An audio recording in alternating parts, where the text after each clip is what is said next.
Welcome to the Real Estate Show. From buying to selling and everything in between. Rochester's home for everything real estate. And now, your hosts from the Anthony Butera team of Keller Williams Realty, Greater Rochester. It's Anthony Butera and Jason Mancuso. Hey everybody, welcome to episode 110 of the Real Estate Show. Anthony and Jason here. Welcome. Hello.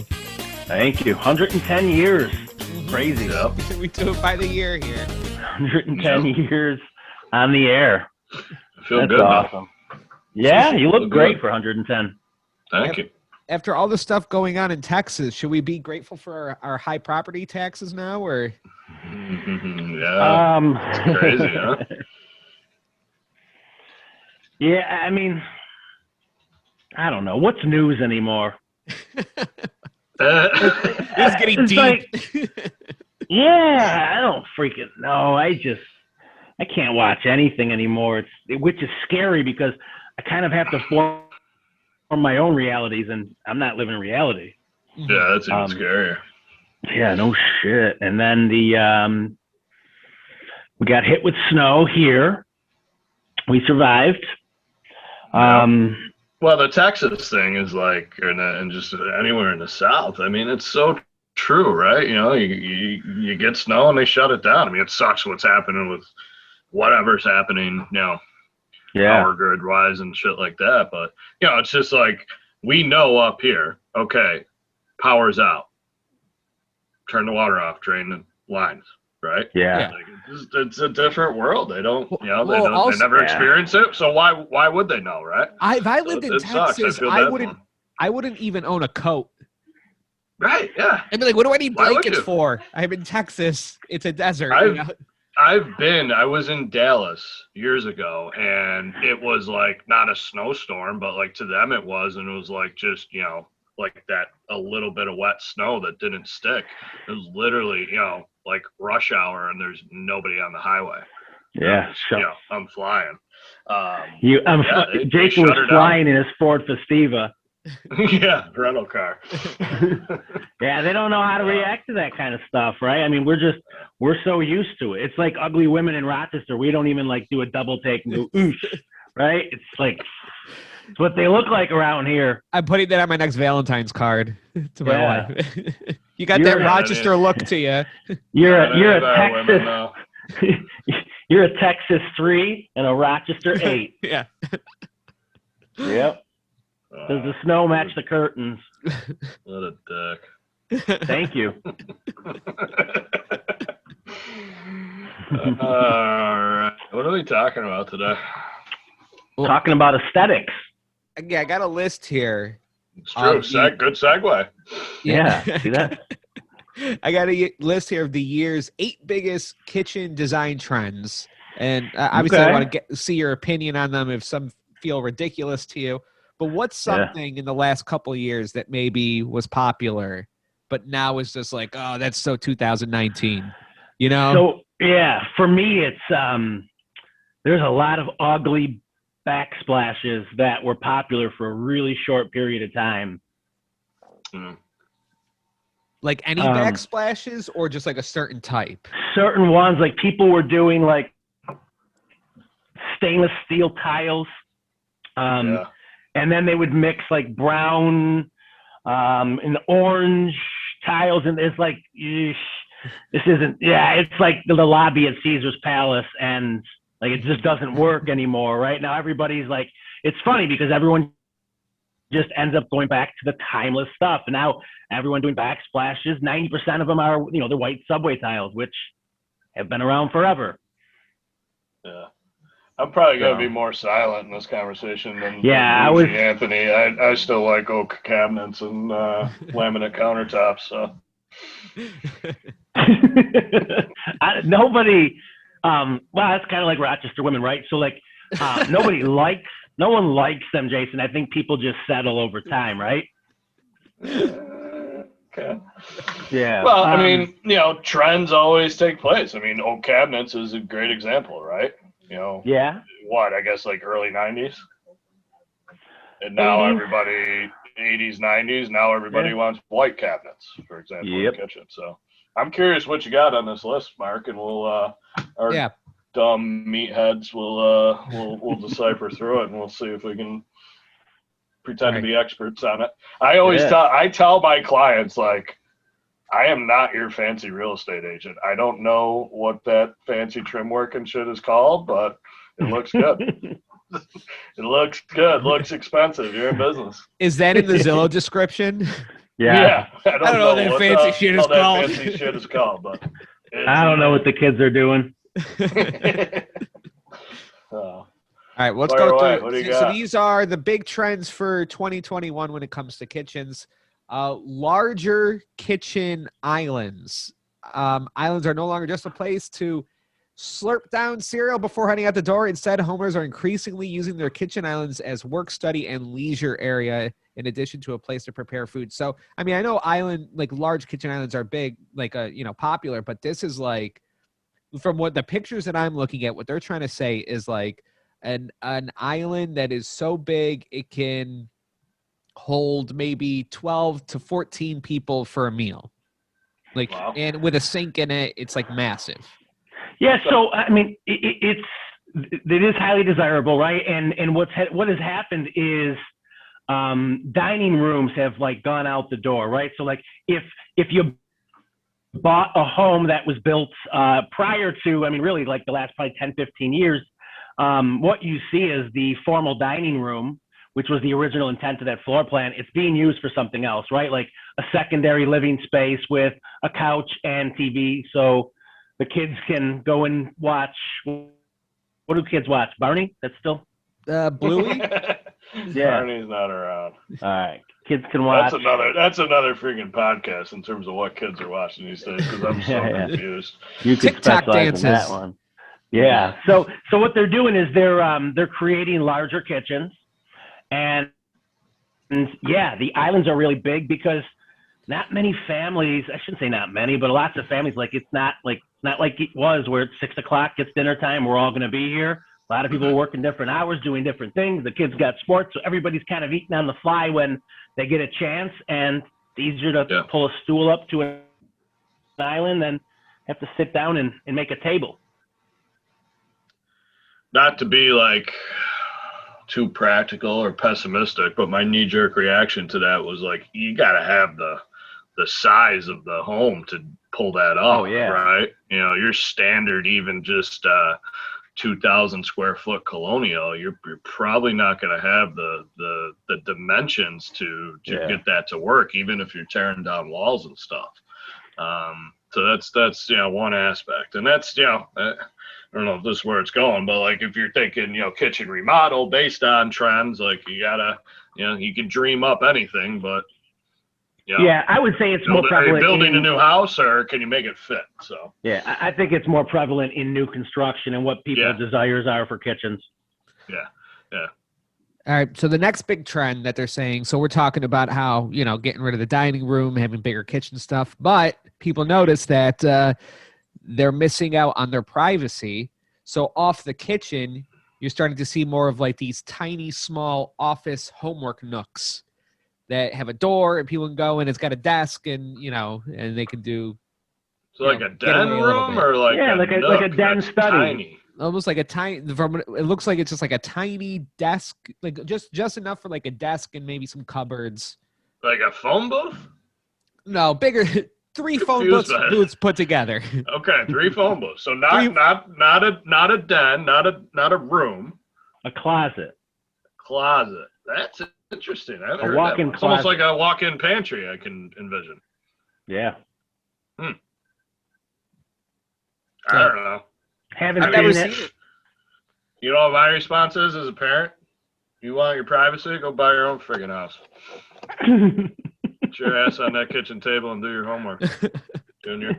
Well, and here's another differentiating factor as we talk about these trends. Like, we got to remember that most states don't have basements, right? So people have to get really creative with the first floor living if they want that extra nook like you were describing, right? Where we are, we're stuck inside for half the year because of the weather, and we have to get creative with our basement space.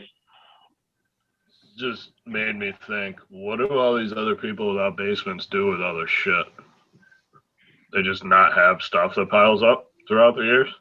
Yeah, if you ever watch the show Hoarders, it's always like in the Northeast. Yeah. Right.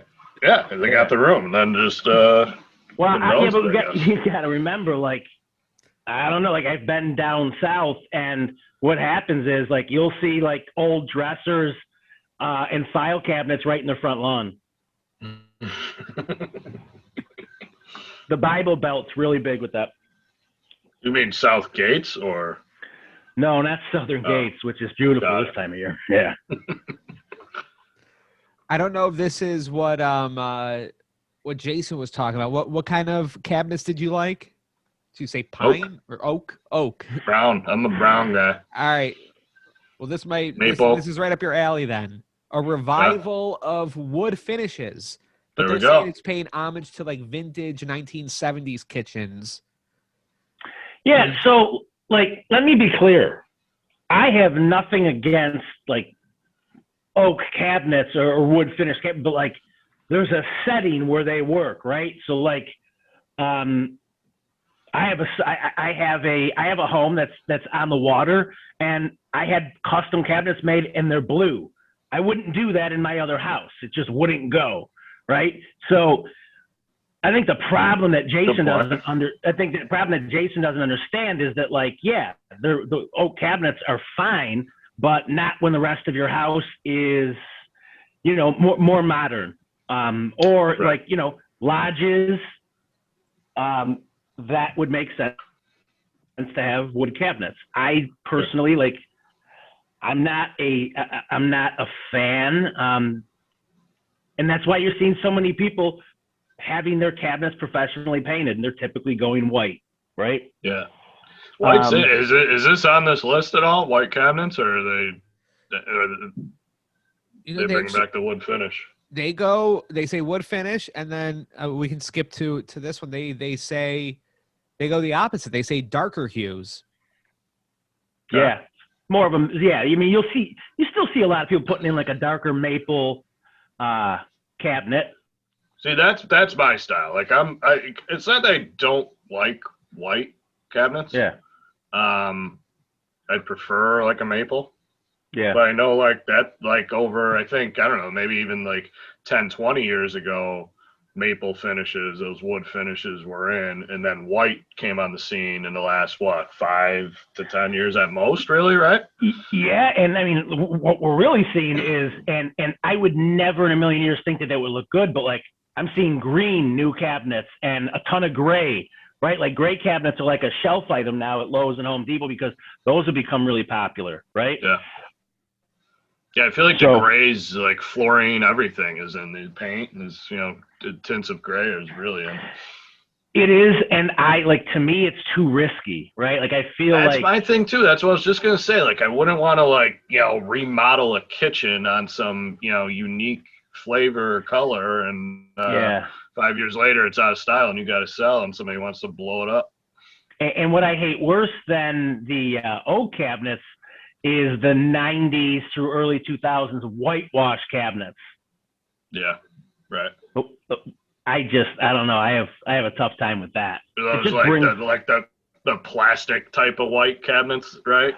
Well, those ones, those ones are like the European style cabinets, they call it, where it's like it's just like and it's not painted. It's like a veneer finish, and then it has like the wood trim on the drawers and the door handles. Those are kind of funky. But you know, I have maple cabinets in my house. But it's like a darker orangish. You know what? I'm a fraud. Let's move on. I'm gonna isolate that clip of you saying I'm a fraud. Keep that forever. Yeah.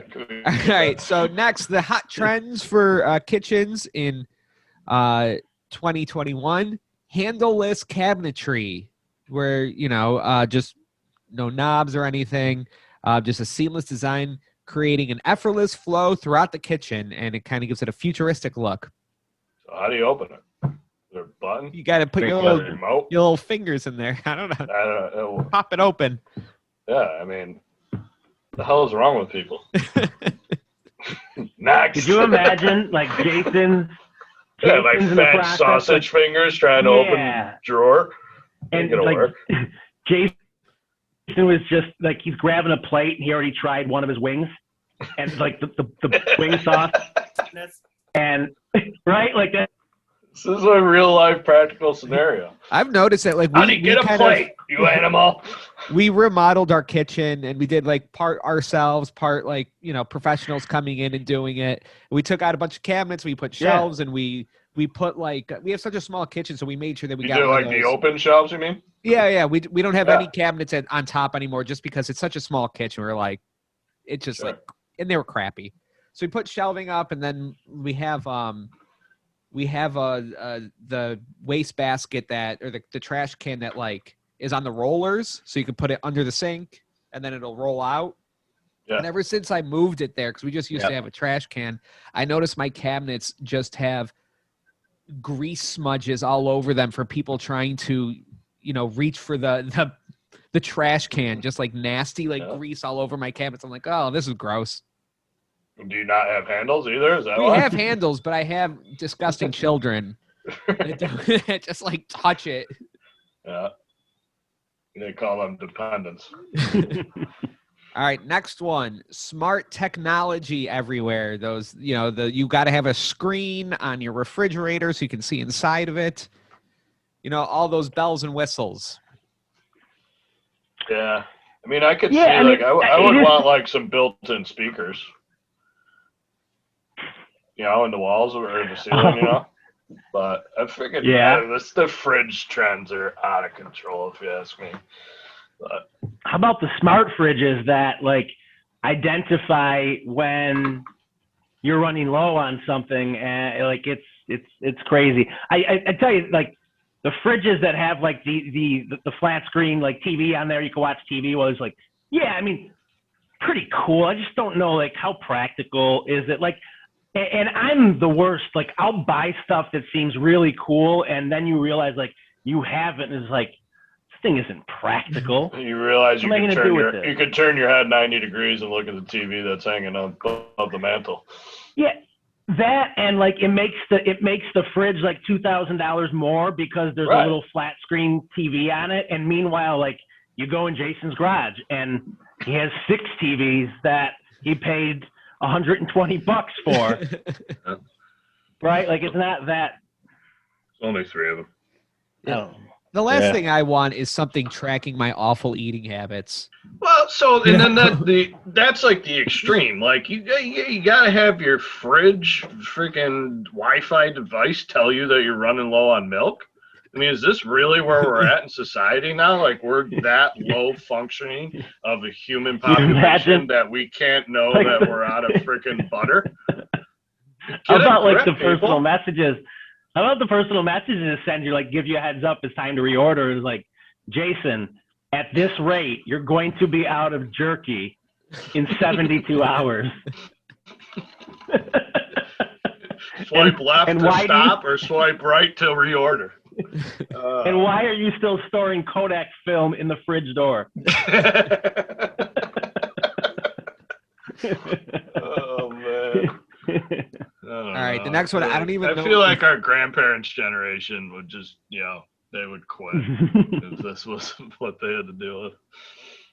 All right, this one I've never even heard of. I'm sure what this is, but it's called a secret scullery room.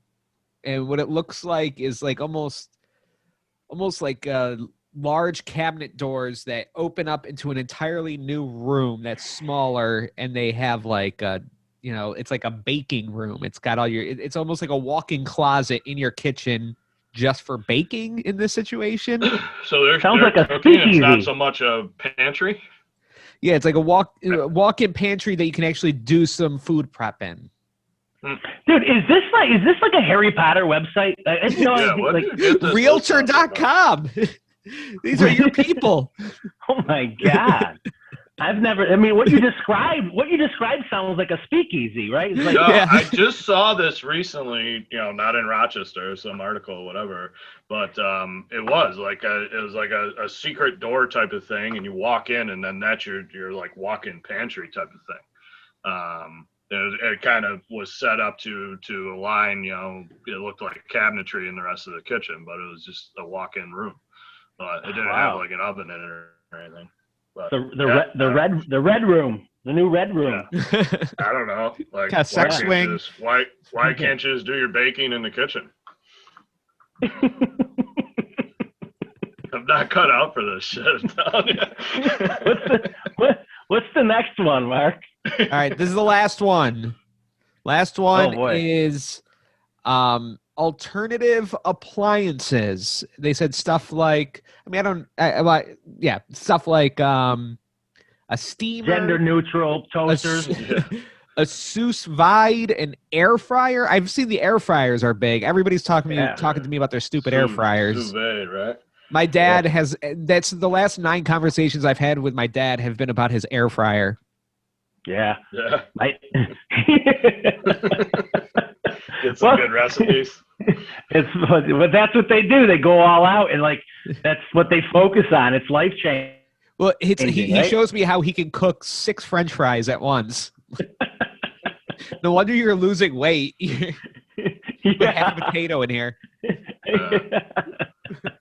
Yeah, but it sounds like he's using the one that he got for free at the casino. Yeah, he got it because he opened a checking account, a children's checking account. He got an air fryer. Yeah, he Super Bowl Sunday, he did one wing at a time. Yeah. I love it. I think it all comes down to, like, can you cook or not? Do you need, this special equipment? And like a crock pot, right? Like, I get, a crock pot, you can leave it on all day and go to work, but you can also just slowly cook something on the stove. What I love seeing is everybody that had to have a wine chiller, like wine fridge, like a wine, and like, I love it because they're always filled with like nonsense. Mm-hmm. I've seen them unplugged and they have like, snacks in there. Yeah. And I've also seen like wheels of cheese in there. Like, it was like, it sounded really cool. And then you realize it's just a dorm fridge with a glass door, right? Like, it's nothing fancy.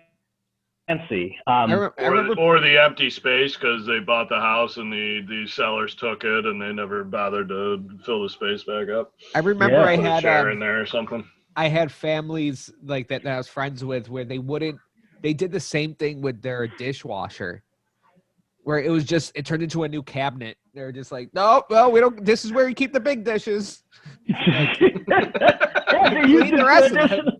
use it for additional cabinets. Yeah, they just hand washed and that's genius. Shove crap in there. That is, if Jason were single, that would 100% happen. Well, right? Except don't know that'd be hand washing. Well, the plates wouldn't be clean. He would just reuse the dirty plates. Right. Yeah, I wouldn't have any dishes anywhere else, just in the dishwasher. So, like, we're talking about trends and stuff that people are doing. So, like, flooring, that's gone through so many changes, right? And, like, right now, the big thing is the vinyl plank flooring, right? And, like, I feel like 10 years ago, it was just like the click-in laminate flooring was really big, and like everybody went to Lowe's and Home Depot and they bought the 99-cent a square foot oak-colored snap-in flooring. And now you walk into houses and it's like, oh my God, the seams are rotted because they can't handle any moisture, and really they're just condensed cardboard, really. Right. And like I have my fear about like the vinyl plank right now that's going in all these houses. What's that going to be in a few years? I was really skeptical on, and for good reason, because now I'm walking the house and it's like, the rectangular wood looking tile. Yeah. Like, to me, it's equivalent to like the wooden wall paneling that everybody is typically painting now or replacing and putting drywall over. Yeah. Like, I don't know, moves like that, they're especially like tiles, like that's a permanent move. It's a nightmare to rip that stuff up after the fact and go back. And like, now what amazes me is the amount of homes where people did that flooring over existing hardwoods that they had. It was like, what? I know. What the hell are you doing? Yeah, what happened back in the day to where like hardwood wasn't it, and let's just glue over it?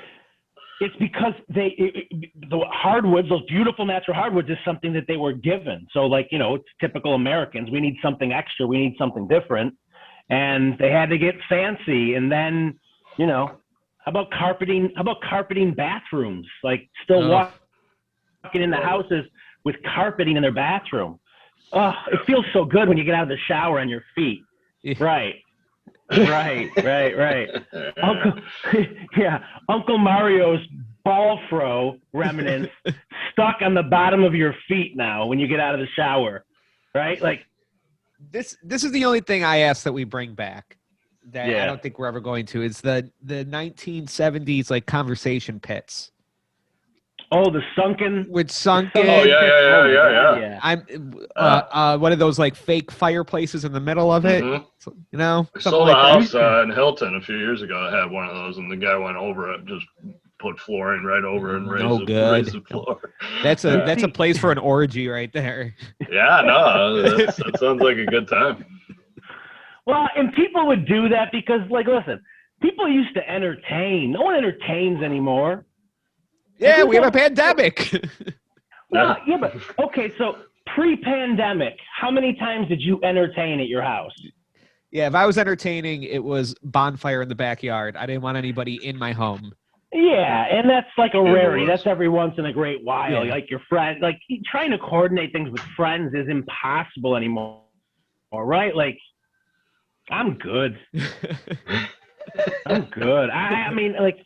I'm not looking for new friends, and like I don't know, the friends I have, I don't even enjoy having them over my house. They're disrespectful. Should we stop now, or are you gonna keep going? All right. Well, I don't know. That was the last subject. I feel like I'm filibustering right now. Yeah, you just went on a run. We can end it. Podcast over. See you guys next week.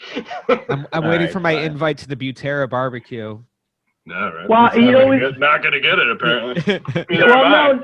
Now I'm good with it. It's just going to be in warmer weather. I've got, like I was telling you, I've got a summer place. Like you can come visit me there because we're going to be outside most of the time, and like for great reasons too. Like Jason's been there once, and by the end of the night, he was throwing tiki torches in the bonfire. Is that not allowed? Got enough tiki torches. And then for Christmas, he bought me tiki torches. Like, that's more offensive than the night it happened. I got you a 4-pack, so now you replace the one, and I can throw 3 in the fire next time I'm there. Deal with it. Oh, Lord. I think we're going to try to get some vendor partners of ours, some interior designers on here to maybe the next episode or two to get some people that actually know what they're talking about on this subject. Exactly. But this was fun. Yeah, check out AnthonyButeraTeam.com. Click on the Real Estate Show tab. You can subscribe. We're on Facebook, YouTube, all that good stuff. iTunes. All right. See you later, guys. Thanks, guys. See ya. See you, Mark. Thank you. Thanks for listening to The Real Estate Show. Find us on Facebook, iTunes, Stitcher, and YouTube. If you're looking to sell or buy, talk to the Anthony Butera team of Keller Williams Realty, Greater Rochester. Visit AnthonyButeraTeam.com.